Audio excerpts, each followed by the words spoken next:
Hi, video community.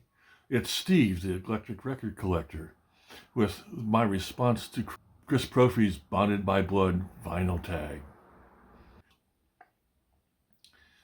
So, before I begin, I'm going to read. What I want to say is that since I watched a video by Ryan Chapman that informed me of a cultural and historical meaning to the phrase bonded by blood, one that is far more in depth than just a holiday theme. Ryan Chapman is a young apolitical historian and essayist. I have watched many of his videos on various topics, and I find his presentation of history to be politically neutral. I'm starting this video this way as the ever-growing sense of dread I wake up to every day is compelling me to do so, and has affected my choice of some of the selections you are about to see. First up is Fraction Moonblood. It's the Dylan Noble Records Rest Easy edition with the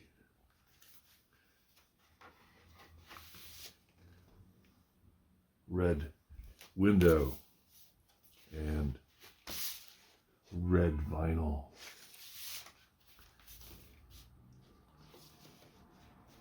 It's an excellent, well cared for, well thought out reissue. I wonder what an original sounds like. Perfect for your Halloween playlist. In 1971, 5 Lonely Werewolves formed a band, made a record that howled their plight to almost no one at the time. Now its gritty Doors-style dread rock is one of the most desirable, rare records in the world.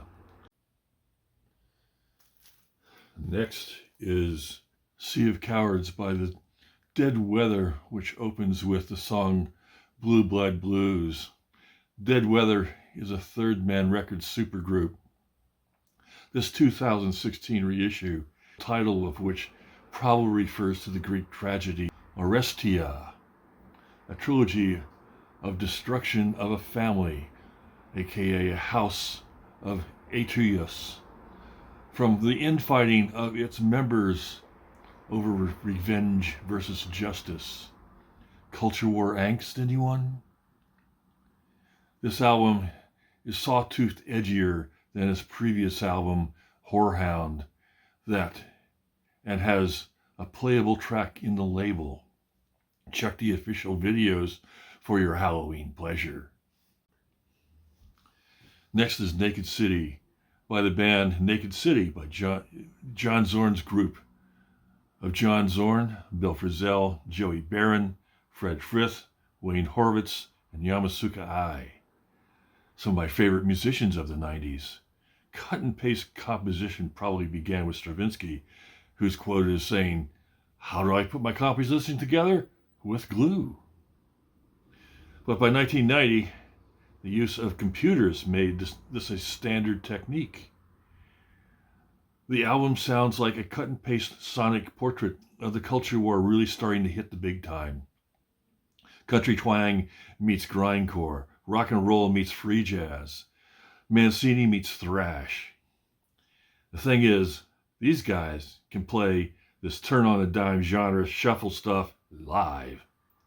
They give a whole new meaning to the term chops.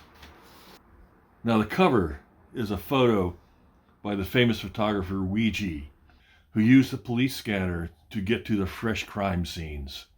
I'm fairly certain that this picture is a freshly dead gangster, but the 38 special may have been put there for aesthetics. So that probably is real blood under the guy's face. Nonetheless, there's a 13-second track titled Blood Duster on side 2. Not a record for the faint of heart, but it takes all kinds of music. Culture war angst, anyone?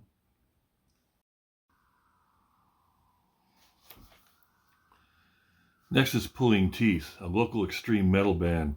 Paranoid Delusions, Paradise Illusions. Track 3, Blood Wolves. The music of this album is a genre that I only have a small knowledge of. Mostly it's the screaming and then moaning vocals that give me pause. I get it. I just don't always want to hear it. Nonetheless, from what I've heard, this album is just as good, if not better, than any other of the genre. But it's a cover, a full lenticular cover, of which only 100 were made, and a poster. The arts collector in me could not pass this one up.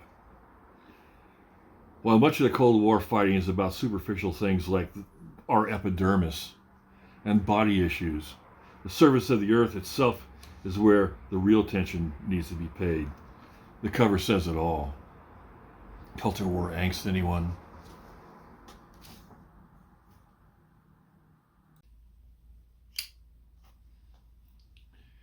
Then we have Catatonia, Night is the New Day, 2019 issue, with the track Idle Blood. I do love the beautiful plaintive singing of Jonas Rensky's embedded in the swirling synth and metal compositions of progressive goth rock on this album. I have 3 albums of theirs. I don't know what the lyrics mean. I don't really care. I've often wondered why the most dread-filled music comes from the most well-off cultures, while the cultures that are not so well-off make just the opposite, lively, buoyant music. Culture war angst, anyone?